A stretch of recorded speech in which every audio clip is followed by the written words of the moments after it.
Hi everyone, thanks for joining our webinar Driving Automation with AI Agents.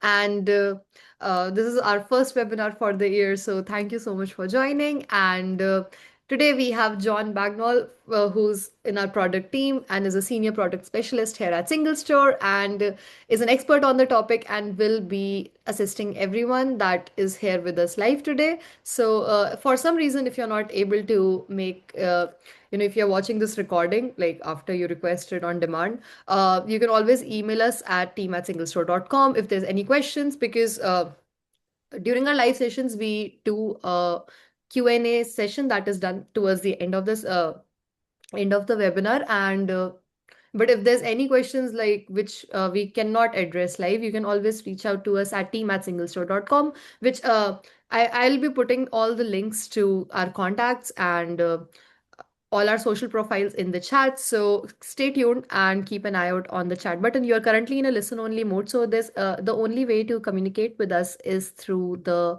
Q&A button. And yeah, that's about it. And for me, I'm Yukti, and one of my main jobs here at SingleStore is to bring these webinars to life and present them to you. And I'll be your host for today's webinar. And if there's any questions, please let me know. And John, please take it away. And thank you so much, everyone, for joining.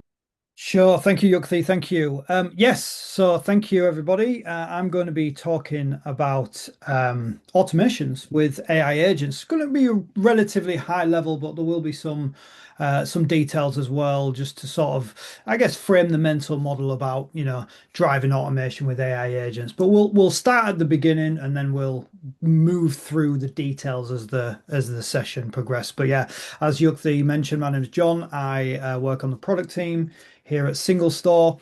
And I'm really excited to talk to you about AI agents and automation. But what we'll do is we'll start with a little bit of a framing, right? So when we think about automation, most people think about, a script that's been run, for example, and it has a kind of, a sequence of steps that are quite fixed, right? And they kind of don't change and they don't really move. If anything goes wrong, it can't really react to any unforeseen circumstances. But if you've given it a defined set of things to do, rules, it will do those same steps, same conditions every time.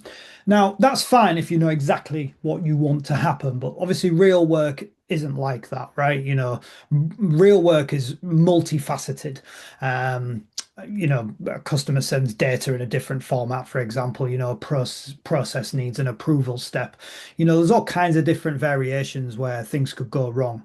And this is really where, automation in today's world, or rather in what we've known about, kind of doesn't really fit. It doesn't adapt. It just breaks. It'll stop. And that's the gap. It's not complexity. It's not that we don't have the technology. It's the change. It needs to deal with the change. And right now, humans are kind of the glue that really hold everything together. And this is really where AI agents can matter and really, kind of impact our ways of working, because they can operate within that gap. They can interpret and they can decide, and adjust, of course, as the as the situation changes. So, what is an agent? Let's start with that. What is an AI agent? I'm going to give you kind of a working definition. I'm not going to give you like a technical spec. An agent really is a system that receives a goal, right? It's not about giving it a question, it's about giving it an expected outcome that you expect to happen. It's not a question, it's prepare me the, weekly sales summary for leadership. It's a multifaceted multi-step process to get that information, get that outcome, and present it to you. One is about figuring, one question is a question is about, yes, let me go and answer that thing. An agent is something that goes off and performs a selection of tasks. It'll figure out what to do, what data to pull, how to structure it, who needs it. It'll give you an outcome. The second is that it plans, right? It breaks the call down into steps. What do I need to do? What data do I need? What tools are available to me? What order makes sense? What happens if it goes wrong? Things like that. It plans how it will achieve that particular goal. The third thing is it uses tools. And this is critical, right? An agent doesn't just generate text. It can go off and retrieve a database. It can call an API, for example, and that's the dividing line. If it can't do anything, then it's not an agent. Fourth is, of course, that it takes action, and you actually does something in the world, right? It'll update a record, it'll send you a Slack message, it will, fix a particular bug, it'll go off and perform those actions. And then fifth, it'll observe, and this is really what gives it agentic qualities, is that it observes the results and it kind of adapts it. And it goes, well, that went well. This didn't go so well, so I won't do that next time, and I'll do this next time more, and I'll improve on that. And it iterates, right? It iterates and improves, and that's the key distinction. The definition is about behavior. It's not about architecture. It doesn't care if it's one model or five. It doesn't care if you're using like LangChain or NAN or even custom code. What matters really is that loop. The goal, the plan, act, observe, and adapt, right? And that's the most important thing. That's what an agent does. It's a complete set of steps that it will continually iterate on and improve going forward. And this is the mental model that I really want you to hold on to, right? It's the agent execution loop. Everything else that we talk about, we're going to talk about planning, reasoning, memory, tools. They're all just components about how to make this loop work. The agent starts by understanding what it's being asked to do, right? It's going to look at what state things are in right now. It'll plan, it'll break those goals down, as mentioned, it'll act, and then it observes, it'll act, it'll observe, and then it'll adapt. And the loop might run, 3 times for a simple task. It might run 3,000 times if it's something more complex. And what really, if you think about it like this, under the hood, right, the loop is technically implemented. If you think of it like a while loop, for example, it'll keep running until the agent has successfully reached the condition or it's, hit a guardrail that you've put in place, right? But the main thing about this is that the loop is what contains all of these components, and this iteration and this continuous learning about what the agent, needs to achieve will essentially it will define whether the agent is successful or not, or your task has been completed to the standard that you require. But it's exciting nonetheless. Let's begin with planning. And planning really is what separates, answer my question from accomplish this outcome, if you like. When an agent receives a goal like prepare the weekly sales summary, as mentioned, it doesn't just start generating text, it will break that down. It'll think about the metrics that it needs. It'll, think about where the data lives. It'll figure out what order it needs to go in and things like that. And this is what it might look like. It'll first sort of, look at what metrics that leadership might expect, for example, and you might give him it, right? You might give the agent that context, but it may also suggest other things. The second thing is it will, query the pipeline data. It will check if the data is complete, and we'll talk a little bit more about the data layer in more detail later on. On the fourth round, it will, sort of look at how it compares to last week, and then it'll flag anything that's unusual within that particular scenario. But each of these is a discrete step, right? It's an important step, and each depend on others. Some might fail, and the plan and the agent will account for those types of failures that happens. And this is where a lot of agent implementations fail, right? They skip the planning process. They take the goal, they fire off a few queries, and they'll return whatever they get.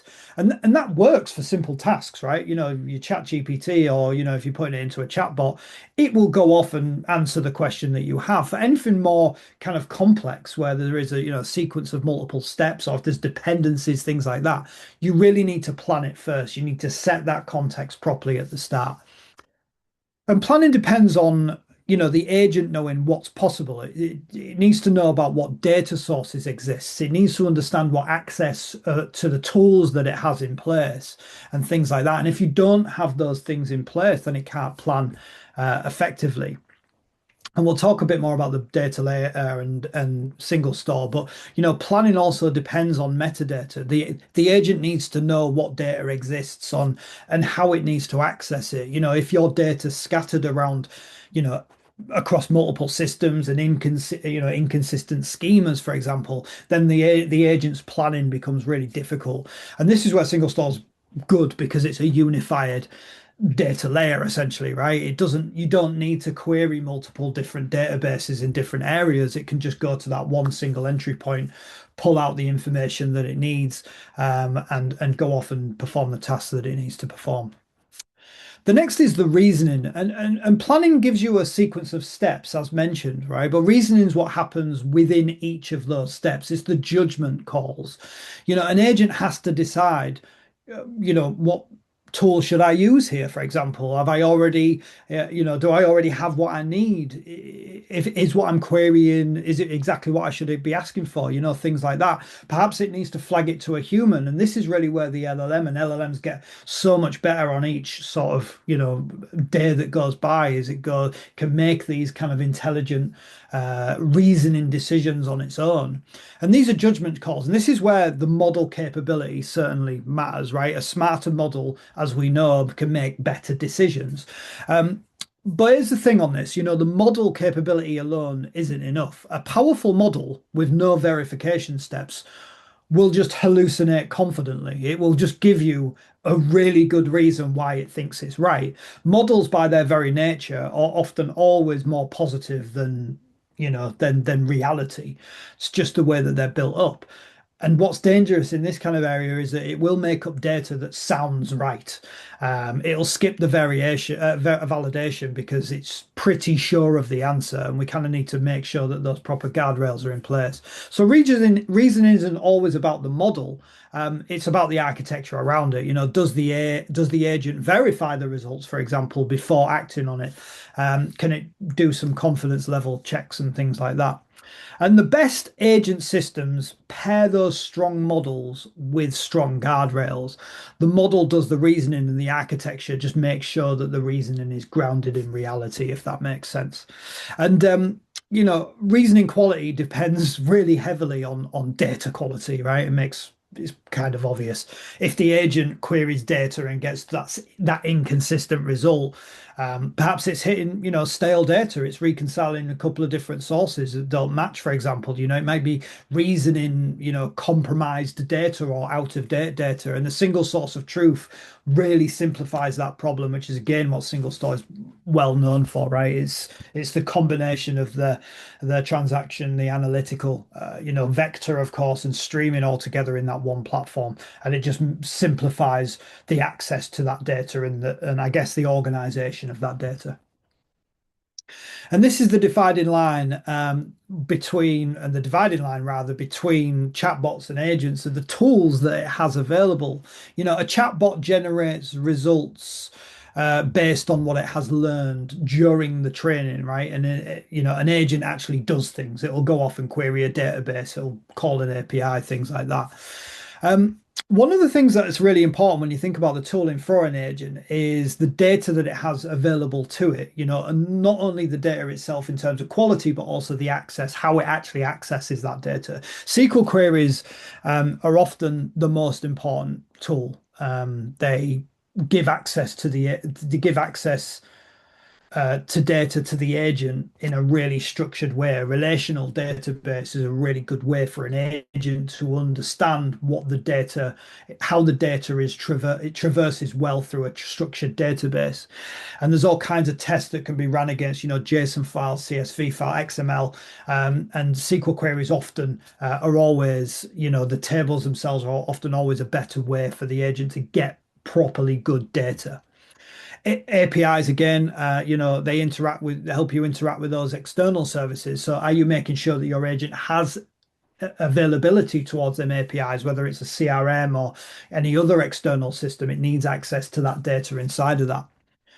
We think about vector search and obviously vectors, how data is obviously broken down into embeddings, text is broken down into embeddings, and obviously that makes LLMs be able to get access to that retrieval mechanism.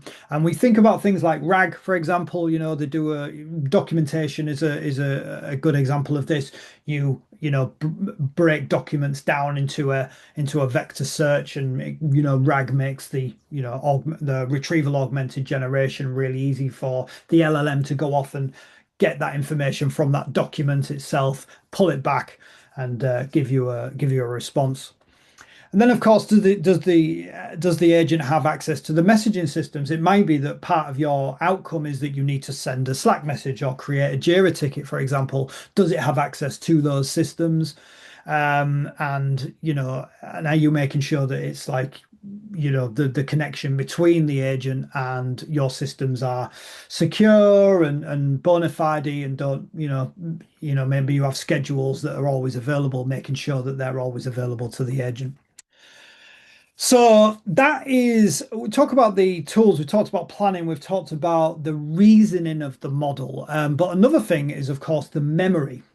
Memory is often really underestimated when people build agents, but it's essential. It's absolutely essential. And there's two kinds that we can think about here. There's the short-term memory, which is obviously the current task context.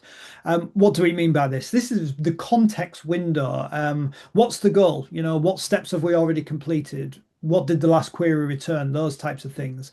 The short-term memory is really important because without it, every step starts from zero. The agent doesn't know what it's done. It doesn't know what to do next, right? And this is kind of in chatbot territory. Every single question that you ask a chatbot, it often doesn't remember what you said an hour ago. It'll go off and just get the information again and pull it back. Long-term memory, of course, is persisted across the multiple sessions. And this is how an agent remembers, that you prefer, I don't know, bullet points over paragraphs or, whatever. And that's, it can be things like the last time you ran the report, you set in a set of rules, for example, that said, well, I need this report in a PDF format. Otherwise, it's just going to pick the path of least resistance in many ways. And we think about this also if you use, Claude Code, for example. There is things like the Claude MD file, which is essentially that's keeping in a long-term memory just a markdown file of the things that you expect, and it will always refer to it as a set of rules and a set of, this is what I should always follow.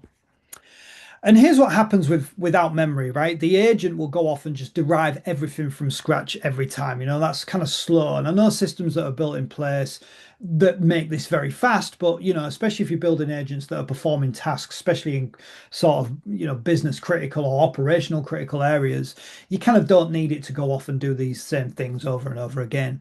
Plus, it's expensive. It just burns tokens, right? You've already given it the context. If it's always having to go and collect that context, you're just burning tokens and costing more money. Both types of memory, as probably you may have guessed, are data problems, right? Short-term memory needs fast reads, it needs fast writes, it needs them on every loop iteration. You're checkpointing that state sort of constantly, if you like. And long-term memory, of course, needs efficient retrieval, and it needs to be stored. It needs to be stored, potentially large histories, right? A database, of course, will handle both of these. Fast transactional updates, analytical queries over historical data. This is what they're built for: warehouses, data lakes, relational databases, OLTP, etc. So you want to make sure that tools such as your database are obviously ready to work with agents in this capability, so you're not missing out on that speed and that the importance of that speed there. But we talked about how agents kind of work, but let's talk about where they go wrong, because they do go wrong. And understanding why helps you obviously build better systems. The first thing is hallucinating. Instead of querying, the agent needs a number. So instead of running a query, it just generates something plausible. For example, the revenue was, 2.3 million or whatever. It sounds confident, right? It sounds right, but it could be made up. And that's the risk that you run. And this happens really when tools are missing, it's slow, the agent isn't properly instructed to kind of use them. The second is acting on stale information. The agent will pull from a cache, for example. that could be minutes or even hours behind, and it makes a decision based on data that's no longer true, right? That's a danger. The third is verification. We talked about that earlier, where the agent gets a result and just uses that result. It doesn't kind of go back and validate whether or not it's right. That's a big danger, of course, because again, you end up with incorrect results. The fourth is the overconfidence in edge cases. Agents will handle normal cases fine, but it doesn't really recognize when it's outside of its comfort zone. So a situation like that it's never seen before, instead of flagging its uncertainty, it'll just go ahead and give you that confident result back.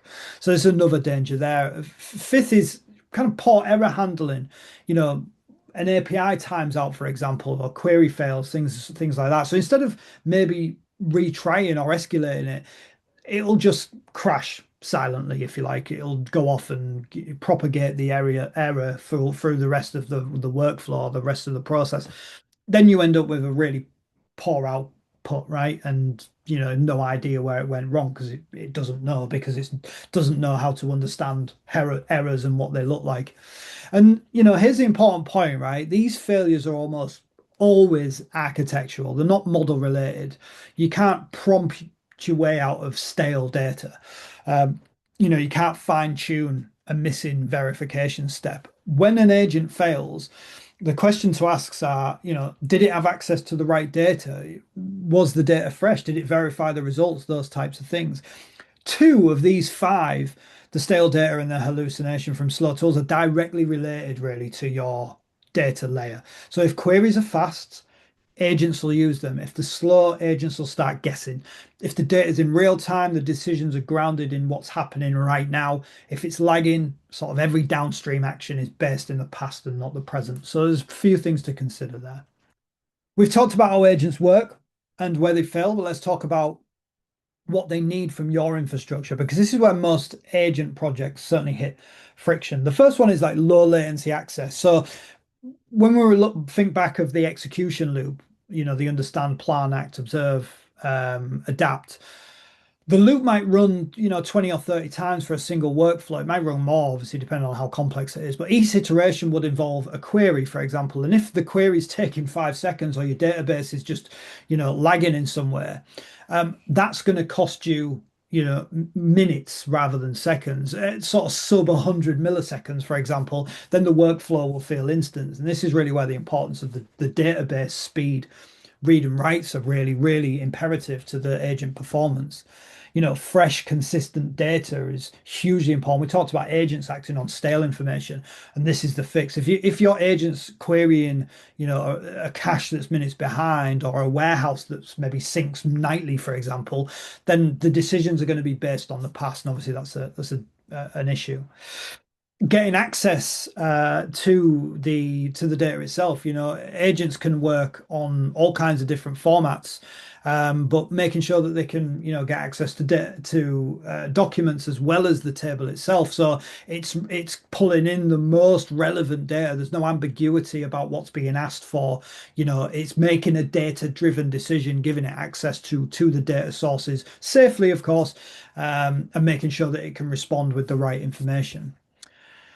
The next thing is both making sure that both operational and analytical queries. I think and this is quite interesting because traditional architecture, as we know, separates both OLTP and OLAP.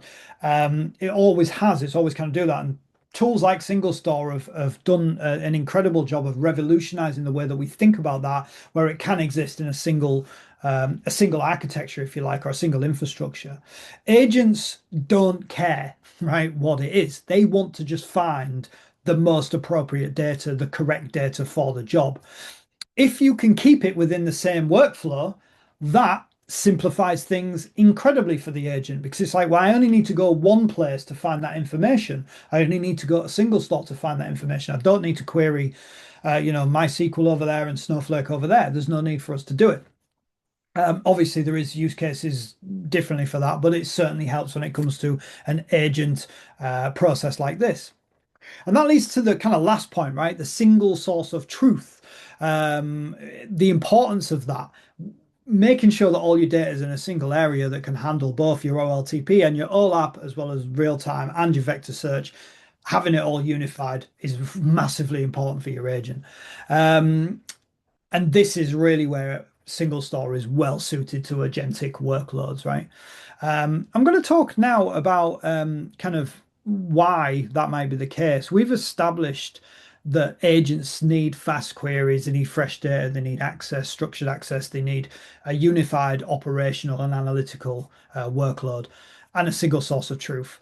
You know, SingleStore kind of does all this out of the box, right? That's the whole kind of reason why all of our customers choose, because of this unified approach to data handling, data storage, data querying, and it makes us an amazing solution for agentic workloads where these demands are significant, and as they grow and grow, we can scale and scale with those particular workloads as they grow.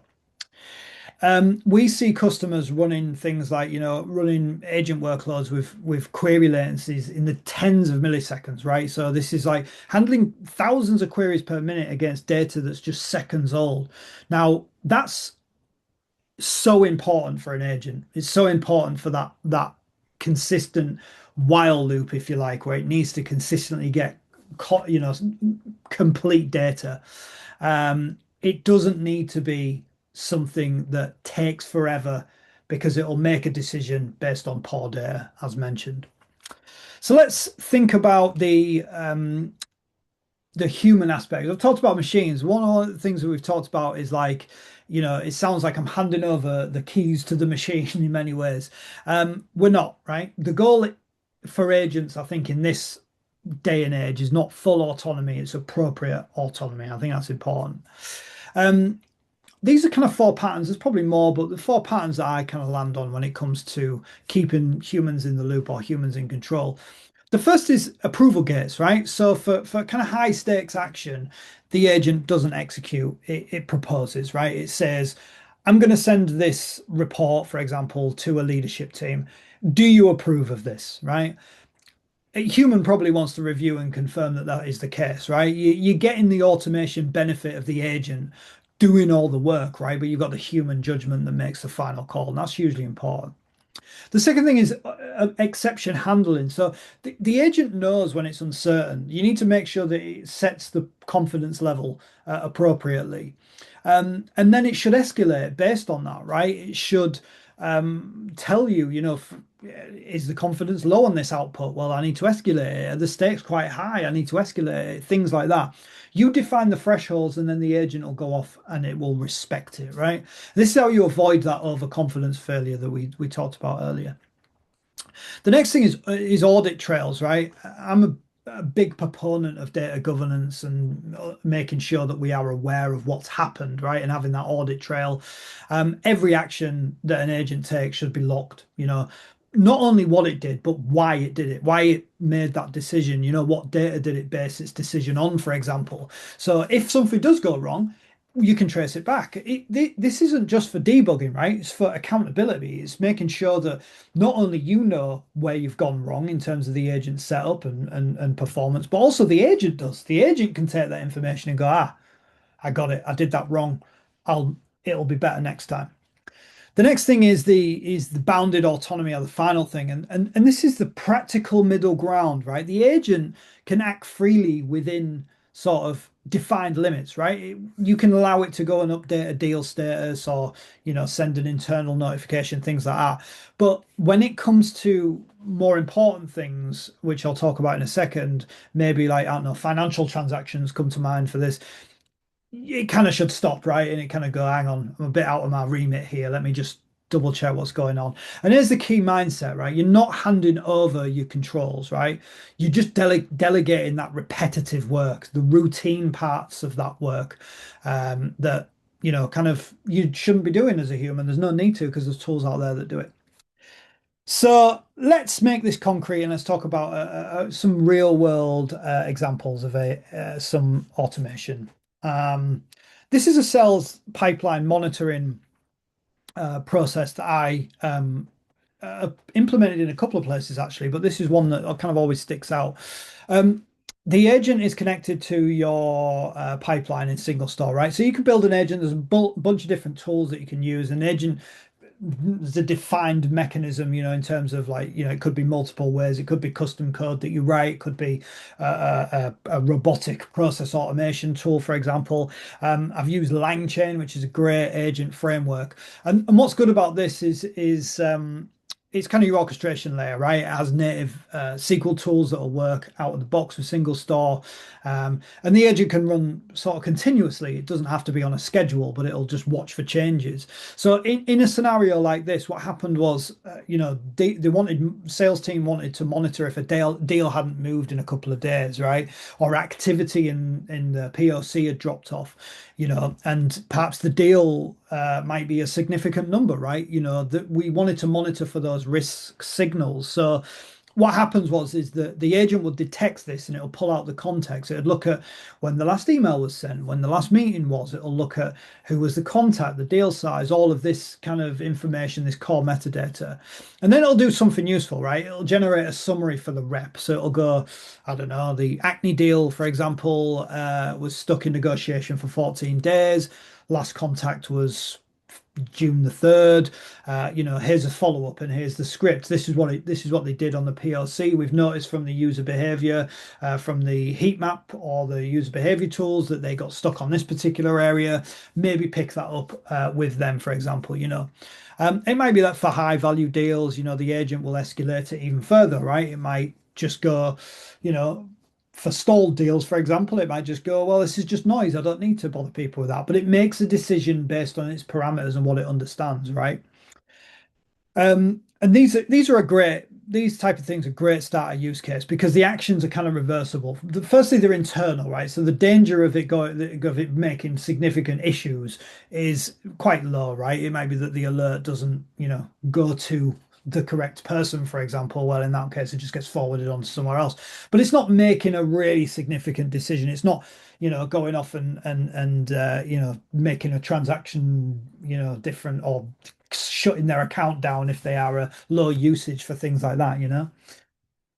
So this is a interesting one. The detection logic can really be as simple or as sophisticated as you need, right? You can start with basic rules. You can just sort of say, I've had no activity over X amount of days, and it could just send you a message, or it could go, right, well, I'll go and gather as much intel as I possibly can, and I'll report to the rep what's going on here.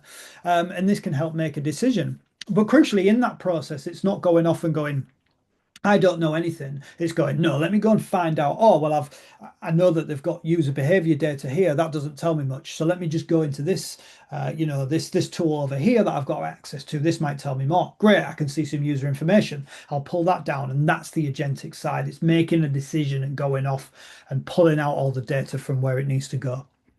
On the tooling side, LangChain, N8N, there's a load of Llama index, there's loads of different stuff. Crucially, in this scenario, just making sure that it's able to, get to the data that it needs, and you can plug it into what LLM of choice. In this scenario, what happened was I had an orchestration layer in LangChain. The data layer lived in SingleStore, so I was able to pull my Salesforce information from the data layer, and there was a bunch of other stuff as well, such as intercom information, post hog information.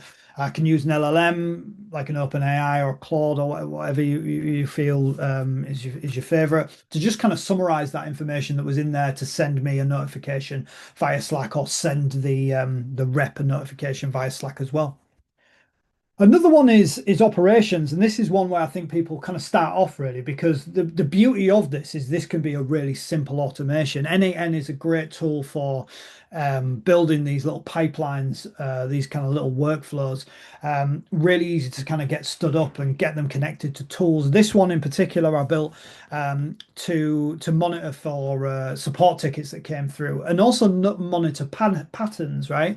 And what this would do is it would, if an incident was reported, it would look at previous tickets, for example. Well, first of all, it would look at like the recent logs and summarize what the actual issue was, the information from the ticket that came in, what the system logs were saying, things like that, and it would generate a sort of app now summary as to what was going on. It could then also pin off to the on-call engineer, spin off a message via PagerDuty, I think in this instance, but you can do multiple different ways. Sends a message to them, all right, I've got all this information. So even by the time that the notification's gone out, or rather the on-call engineer has seen that information, it's got a pretty good context of what's going on. They have as much information that they need to understand. But we'd also go off and look at similar patterns, right? And it could feed that data back to, we used to have these kind of feedback rivers that would take previous incident data, that's sent off to the product team as well, that said, look, we're seeing this quite a bit. Maybe there's a problem about, I don't know, people clicking wrong things, whatever it might be, but it sort of quite helps with that telemetry, that information. And this would all be kind of automated really, really simply. It could be, the beauty of n8n is it would react on a trigger. So if someone, kind of submits a ticket, the workflow starts, and then before you know it, you've got a full understanding as to what's going on. Has it happened in the past? And it's been designated to the appropriate on-call engineer. So it's very cool. Another thing, I'm going to be finishing up in the last sort of 4 minutes or so. But another thing is what we have natively within SingleStore as well, which is a tool called Aura, or Analyst as we call it. And this is essentially kind of an AI powered data analyst. It sits on top of your SingleStore databases. And it has context over what's in your databases. It can go off and find information, and it's just like a chatbot that you might be used to. You ask it a question in just plain English. It'll translate that data, that English into SQL, and it'll run it against your live data. But what's brilliant about Aura, and what works amazingly, is that it will go off and it will just traverse your data so seamlessly to find the right information. And this is essentially agent automation that's applied to analytics, right? The user doesn't need to know SQL. They don't need to wait for someone to build a dashboard. Your business users can go off and just ask the question, right? Ask the question in their own language, and Aura will go off and perform that task and not come back until it's it will come back, but it will go off and give you an outcome. It'll perform a goal. And here's what makes it trustworthy, because every answer comes back with a SQL it ran, so it tells you exactly what it queried. If it looks off, you can go, actually, I don't think that's the right table. Can you go off and look there? And it'll go, yeah, I'll go off and look there, and it'll remember that in future, and it'll go, that table wasn't the right one. I'll refer to this one in future. And this is what agentic AI looks like when it's built into the platform, right? It's not a bolt-on. It's not something that you know, that you, the expectation becomes it's part of the actual inner workings of the product. And it's built really wonderfully within SingleStore by the team there.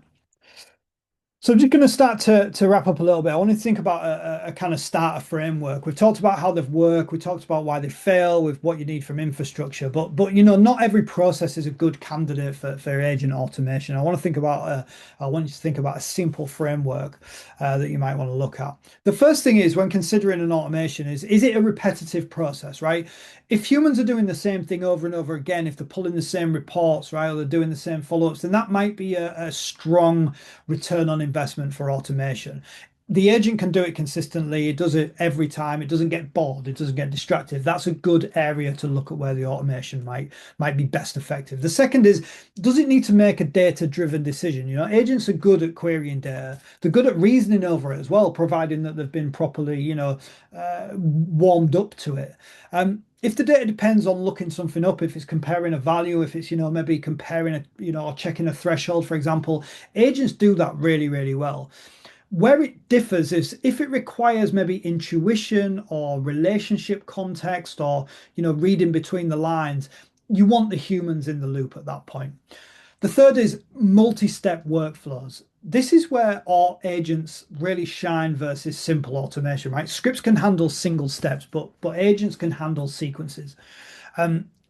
Do this, then check that, decide what you feel is the right thing to do next. Like, these are the things that agents really add value with. And then the fourth is reversible actions, right? This is about risk. Start with the things that you can undo, right? Send an alert, no problem.